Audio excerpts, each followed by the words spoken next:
has written that a higher abode even than Vaikuntha, the eternal abode of the Lord, beyond material existence, is Mathura. Because it is in Mathura that Krishna,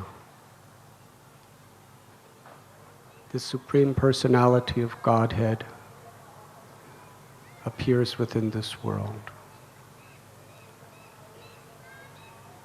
And within the Mathura Mandala,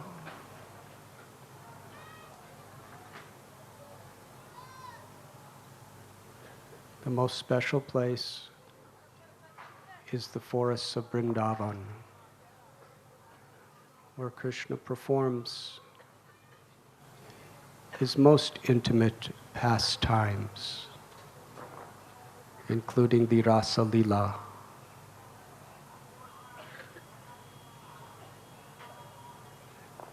And the most intimate special place in the forest of Vrindavan is Govardhan, the king of all mountains, wherein Krishna performs his most special pastimes with the gopis, with the gopas, with the cows, with the calves. And Krishna revealed this hill to be non-different from himself and personally lifted it with his little finger for 7 days and 7 nights.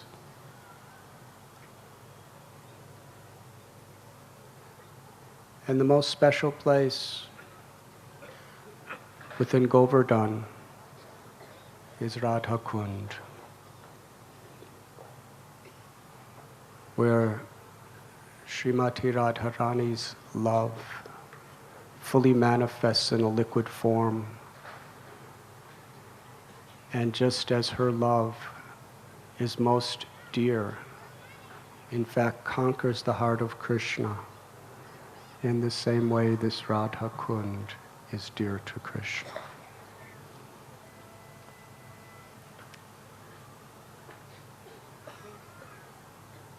During Krishna's Leela, as we have discussed, Krishna wanted the residents of Vrindavan, headed by Nanda, to abandon all varieties of religion and surrender to his loving service. This is the conclusion of Bhagavad Gita. Sarva dharman parityajya mam ekam sharanam braja. Aham tvam sarva papebhyo mokshayishami masucha. Abandon all varieties of religion and just surrender to me. I shall protect you from all reactions. Do not fear. The Srimad Bhagavatam tells us that when you water the root of the tree, every part of the tree is satisfied. And everything that exists has its roots, has its origin in Krishna, in God. Janmadhyasya yataha.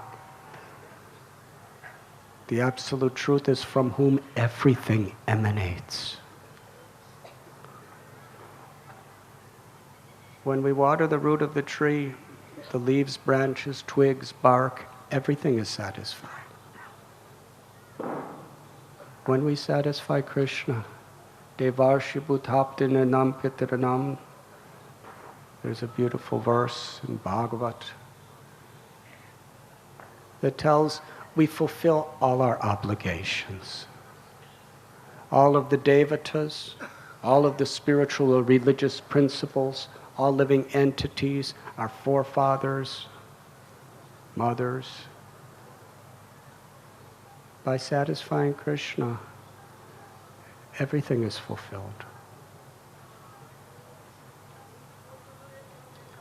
Krishna told the cowherd men and ladies, Indra may be the king of the Devas, Indra may be supplying to you, to us, the rain, without which there could be no life. Water is so important. The vast majority of the planet Earth is water. The major part of our bodies is water in various forms. Without water, there could be nothing to drink, nothing could grow.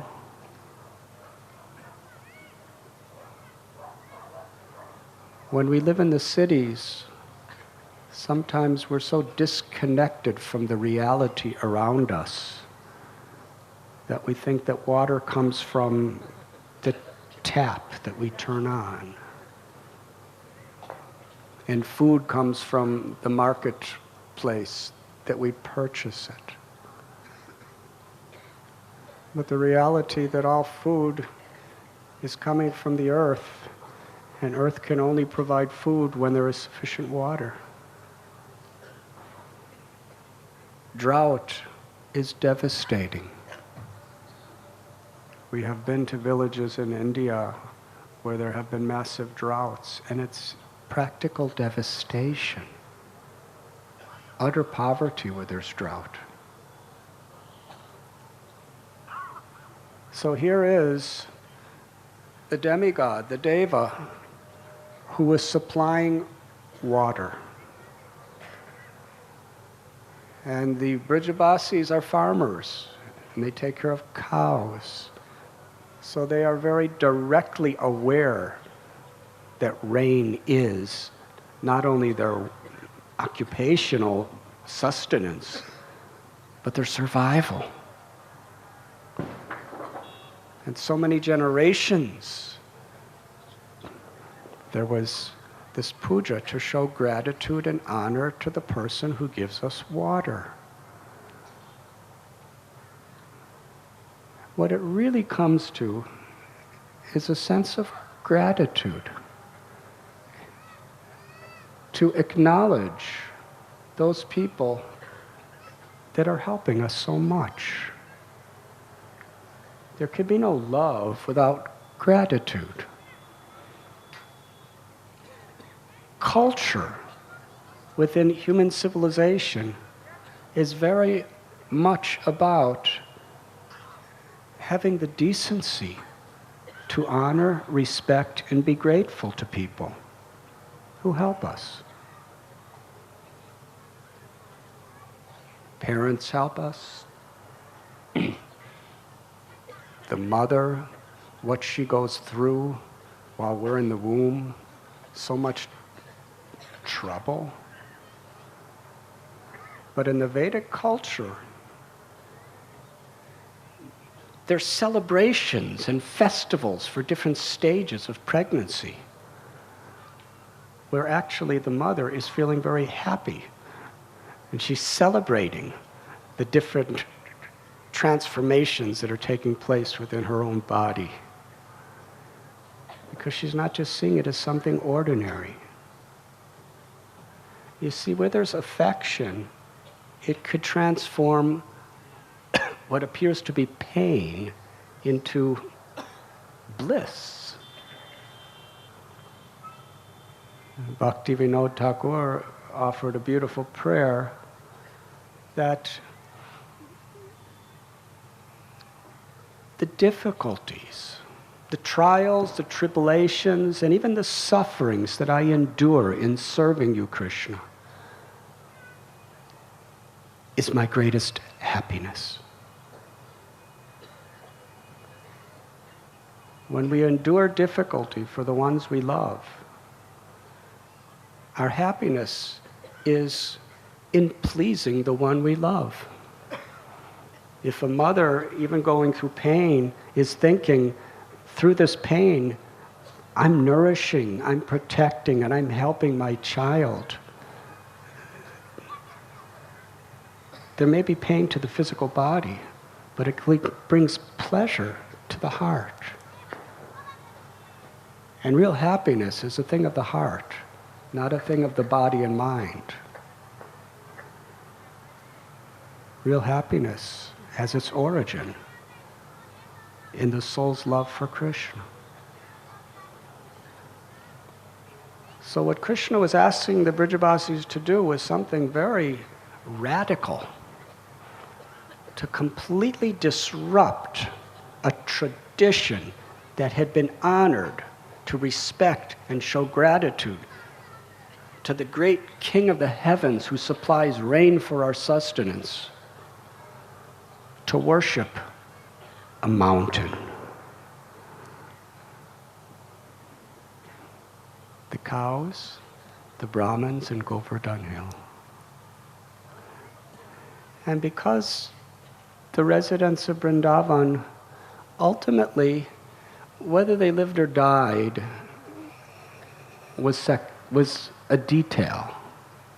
But how they made Krishna happy, that was the all in all, that was the everything. Because they had such love. They were not concerned with their own happiness, they weren't even concerned with liberation. Lord Shiva describes Chitraketu, a great devotee. Narayana parasarve nakutanštana bibhite swarga pavarga narakeshu apitulyata darashana. Just see the nature of these devotees. Whether they're in heaven or whether they're in the most suffering conditions of hell, makes absolutely no difference to them. Their only satisfaction, their only concern is their serving. In whatever situation they're serving, they're happy. And the reality is we could serve anywhere. There is no material situation that could ever be an impediment to bhakti, devotion, if we are sincere.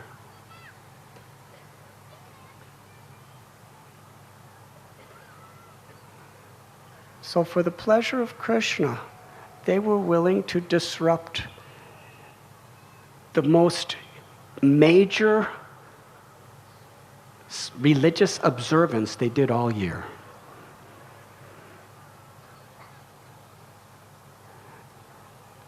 And Indra was very angry. We discussed this the other day on Govardhan Puja. But Krishna manifested himself as Govardhan Hill. As the Brijabasis offered, on Krishna's suggestion, mountains and mountains and mountains of food, Krishna appeared in a gigantic form on top of Govardhan Hill. It was like two mountains in one. One was an animate mountain, which had a very Krishna-like form, and the other was a mountain, which was purely Krishna's form. And the mountain spoke, and then ate all the food, and then asked for more, and then gave everything back.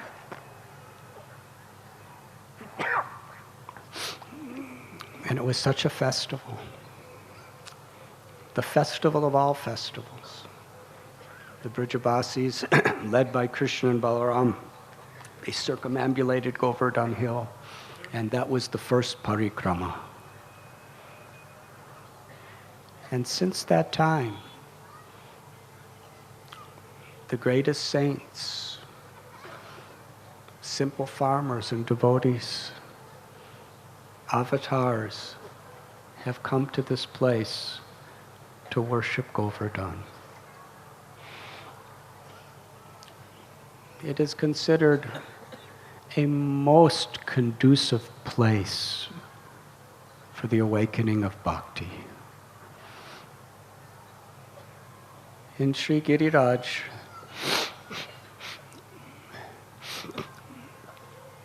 such a history. When Lord Sri Chaitanya Mahaprabhu came to Vrindavan, he came to Govardhan Hill.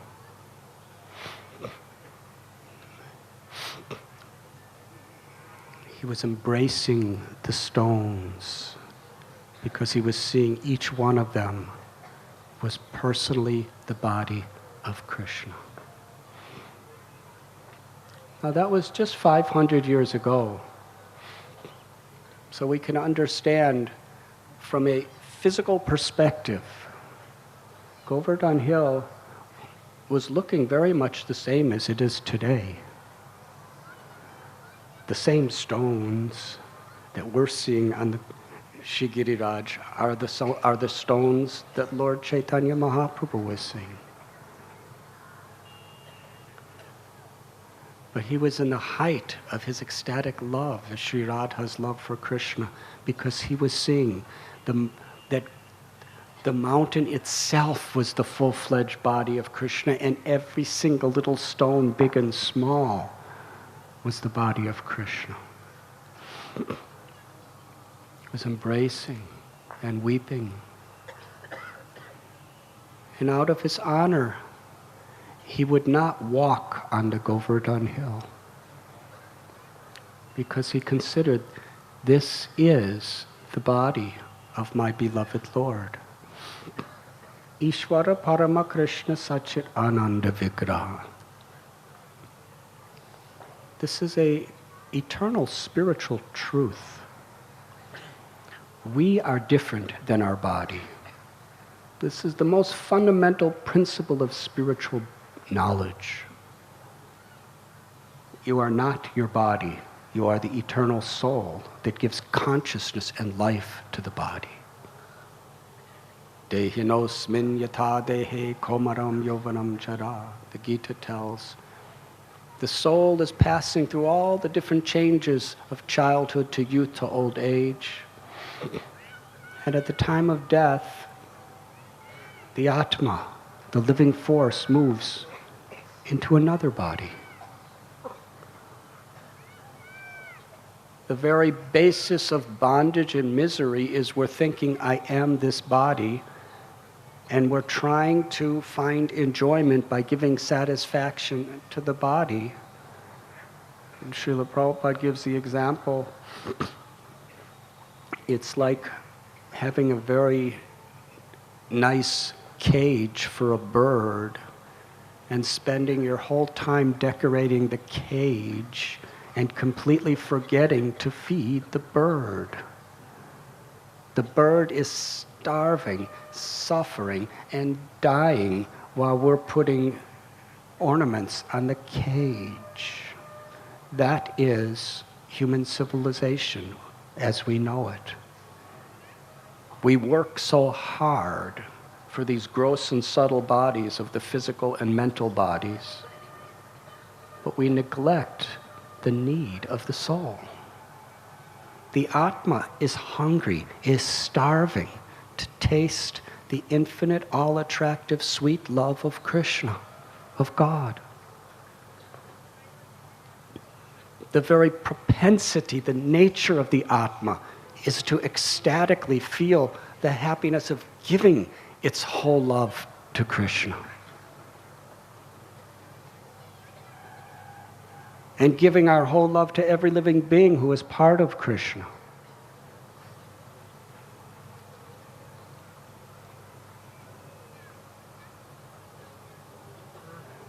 But Krishna, he is his body. Because on the spiritual level, there is no material, temporary coverings of ignorance. Ishvara Parama Krishna Sachit Ananda Vigraha. Krishna is the Parabrahman. He is the Supreme Brahman. He is the Paramatma, the Supreme Soul. And his body is made out of pure spiritual substance. His body and him, there is no difference. And even in our liberated state, in the spiritual world, there is no difference between our bodies and our souls. Our souls actually have an eternal, beautiful, loving form in relationship to God's supreme eternal form.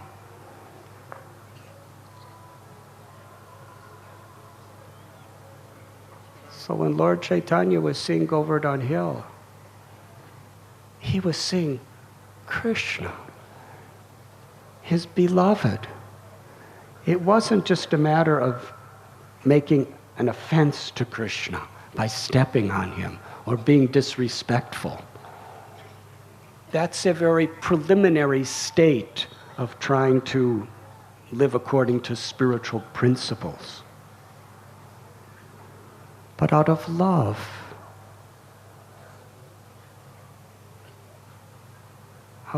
he couldn't bear putting his feet on the beautiful body of his beloved. And Gopal, or Srinathji, the Murti of Sri Madhavendra Puri, his Param Guru, was on the top of Govardhan Hill. This was very much the prominent deity of our sampradaya. Krishna, who was originally established by Vajranabh, the son of Aniruddha, the son of Pradyumna, who was the son of Krishna, and installed on the top of Giriraj this beautiful, beautiful form. Lord Chaitanya had heard about him from his guru. He was yearning, longing for the darshan of Gopal. But still,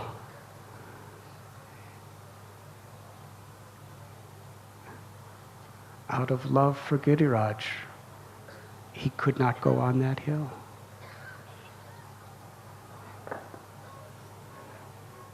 But the deity of Krishna is Krishna.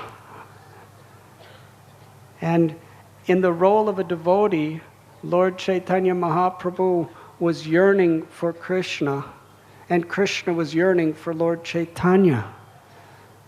And since Lord Chaitanya wouldn't come to see him out of love, the Lord came down to see Lord Chaitanya out of love.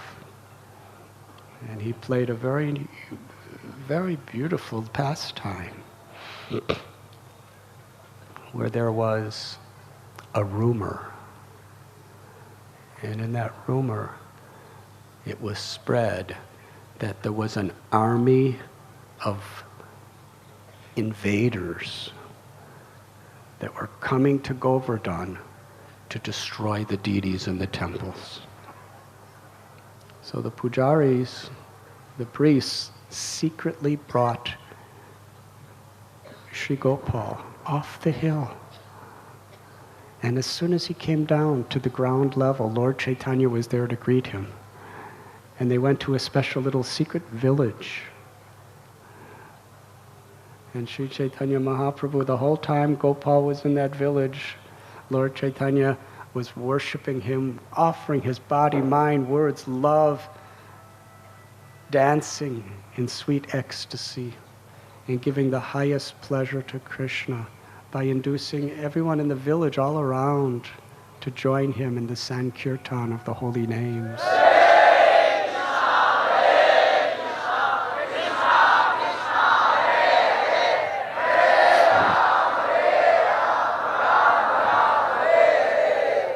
As long as Srinathji was in that village, Lord Chaitanya stayed there.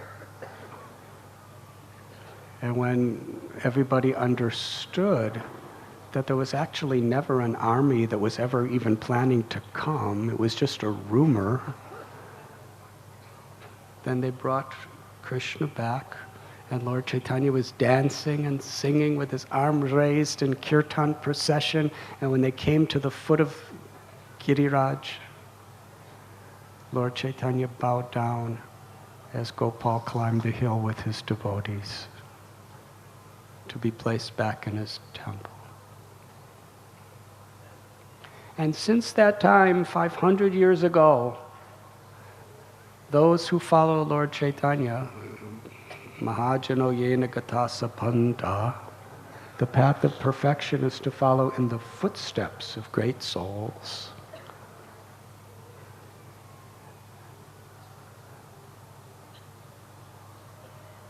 none of the devotees of Lord Chaitanya would go on Govardhan Hill. Other sampradayas do. And it's perfectly fine for them to do so. Krishna sees the nature of our love. But it is the nature of our love to follow in the footsteps of how our previous acharyas and how our beloved Lord taught us to show our love.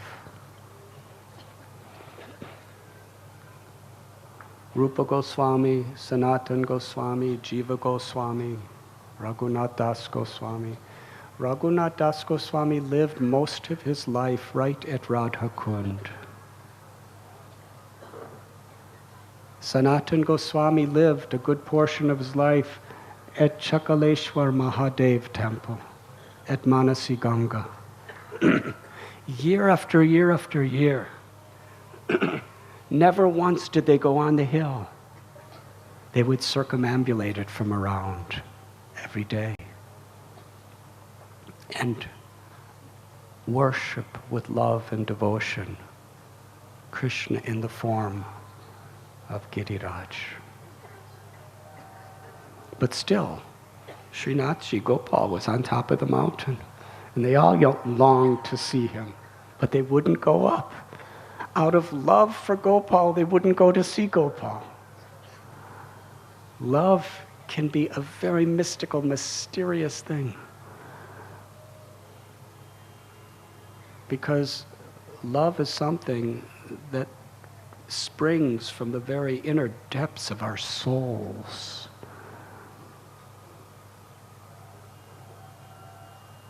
It doesn't arise from the ever-changing tides of our mind or intellect.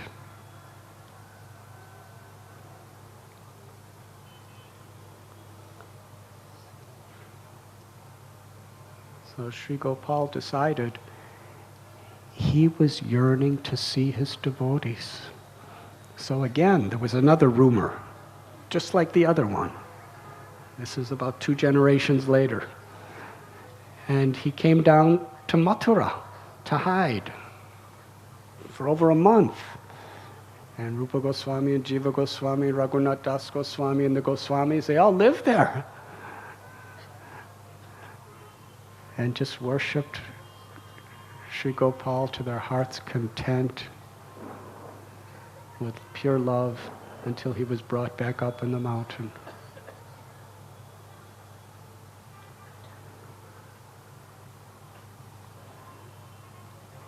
Rupa Goswami had bhajan kutir around Govardhan and Radha Kund, Raghunath Das Goswami, Sanatan Goswami, Gopal Bhatta Goswami, Raghunath Bhatta Goswami, Jiva Goswami, Narottam Das Thakur, Srinivasacharya, Shamananda. They went on Govardhan Parikrama with Raghava Pandit, who lived in a cave just near Govardhan Hill. The cave is still there today. Vishwanath Chakravarti Thakur spent most of his life here at Govardhan. Krishnadas Kaviraj Goswami, he wrote Sri Chaitanya Charitamrita here at Govardhan.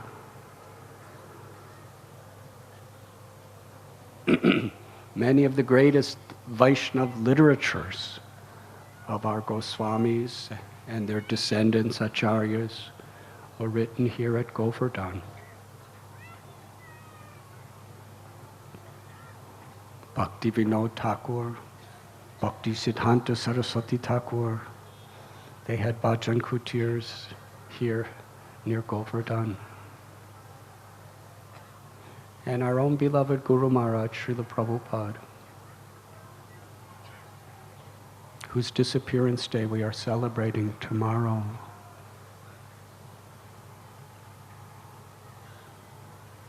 How much he taught us the sanctity of this holy place. When his body was in such a state that he couldn't walk, he couldn't sit up. He was at the very, very end of his body's physical existence.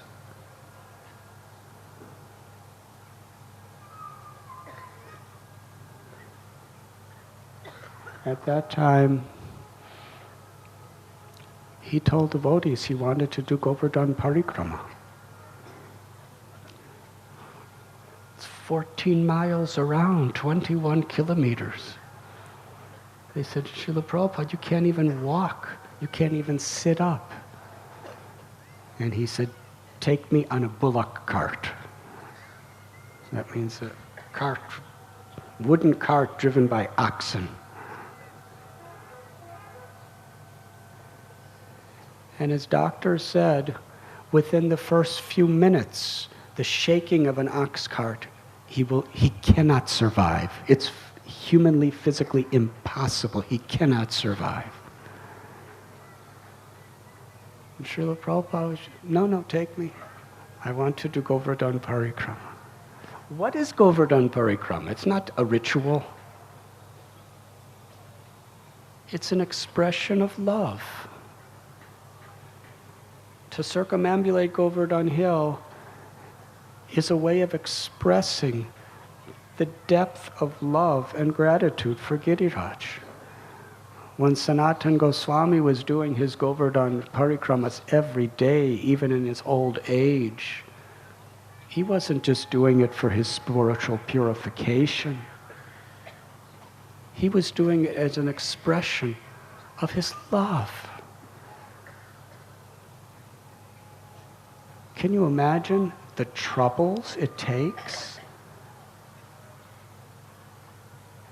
But because that offering of love is so pleasing to Krishna, Sanatana Goswami was willing, through great efforts, even in old age, every single day to do the parikrama.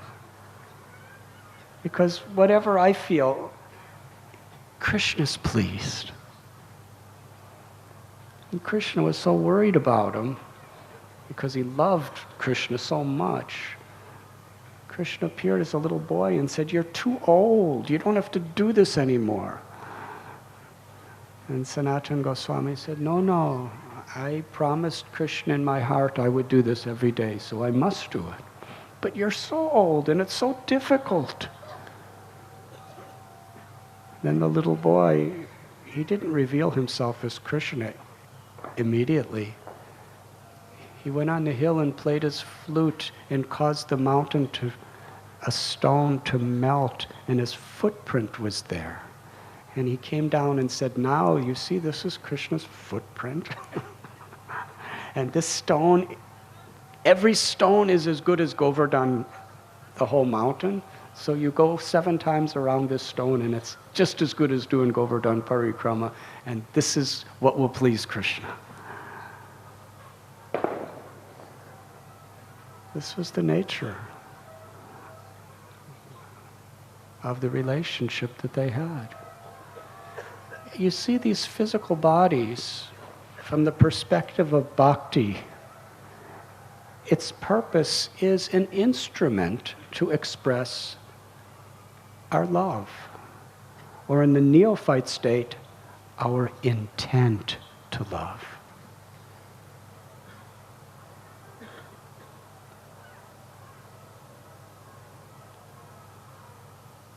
Srila Prabhupada told us that you could express your love by your enthusiasm. Srila Prabhupada said, if you are enthusiastic, that is a way of expressing your love. Just like Giriraj Maharaj was saying, if somebody does something for you and they say, "I really don't want to do this, I don't want to, I have no happiness I have no enthusiastic, but I'm supposed to do it, so here, take this. Does that give you satisfaction? Well, if we just do things for Krishna because we have to, it's better than not doing it. But if we're enthusiastic to please Krishna, that's an expression of love. Somebody asked Prabhupada, what if we don't have enthusiasm? Srila Prabhupada said, that doesn't matter. Just act enthusiastic. Whether you feel it or not, just act enthusiastic. And someone may say that acting enthusiasm is making a show. If you're acting enthusiastic because you want to get something out of it for your own selfish ego, then it is a show. If we act enthusiastic so that people think, I am a great devotee, I am very advanced, I am very special, I am very blessed and empowered, then that's just a show. But if we feel no enthusiasm, but we act enthusiastic simply because that act of enthusiasm will give pleasure to Krishna, then the act of enthusiasm is actually an expression of our intent to love. And through actions, through our body and our mind and our words, as ways to express our intent to love, that is the way that we attract the mercy that brings that love. In the Damodar Lila, which we were discussing the other day, Krishna's mother, Yashoda Mai, was trying to bind him with that rope, and she was tying more and more and more and more ropes, but every time it was always the width of 2 fingers too small. What is it that will compensate for the rope of our love to actually bind Krishna? Krishna binds us by the rope of his love, and we in turn bind Krishna by the rope of our love. Srila Vishwanath Chakravarti Thakur tells that one of those fingers is the enthusiasm and the sincerity of our effort. And when that is there, it attracts Krishna's mercy, which is the other finger. And that mercy is what actually removes the veil of Maya, so that the natural, eternal love that is within our heart, the prema, awakens and manifests. Maya is very strong. Daivi heshu gunamayi mama maya duratyaya. This Maya, consisting of the 3 modes of nature, goodness, passion, and ignorance, is so powerful. Guna means a rope. It's a different kind of rope. The gunas are like ropes that keep us bound to our egos and to our selfish attachments, and through them keep us bound to miseries of our body and mind, miseries caused by other living beings, miseries caused by natural disturbances, birth after birth after birth. But when we just take shelter of Krishna, by Krishna's mercy, ragadvesha vimuktaishtu vishayanindriyashtaran, by just following these regulative principles of bhakti with enthusiasm and sincerity, we can attract the mercy of the Lord. And by that mercy, we can be rescued from these ropes of material existence. The screen of ignorance and illusion is removed. Krishna Surya Samayahaya Andhakar. When the sun rises, all darkness is naturally dispelled. Krishna is like the sun. And Maya is like darkness, illusion. When that sun rises, then we see who we really are, who we've always been. Jivera Swarupoy Krishna Nityadas, we're eternal lovers of Krishna. And we see Krishna. We see Krishna in our hearts. We see Krishna as the object of our love in every situation. And in that state, this body, this mind, and everything in this world becomes a wonderful facility for devotional service, for bhakti.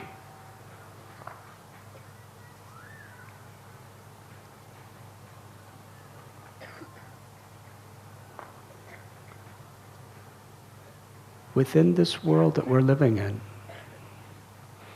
many of the deepest secrets of the spiritual world have been revealed to the world from here at Govardhan Hill.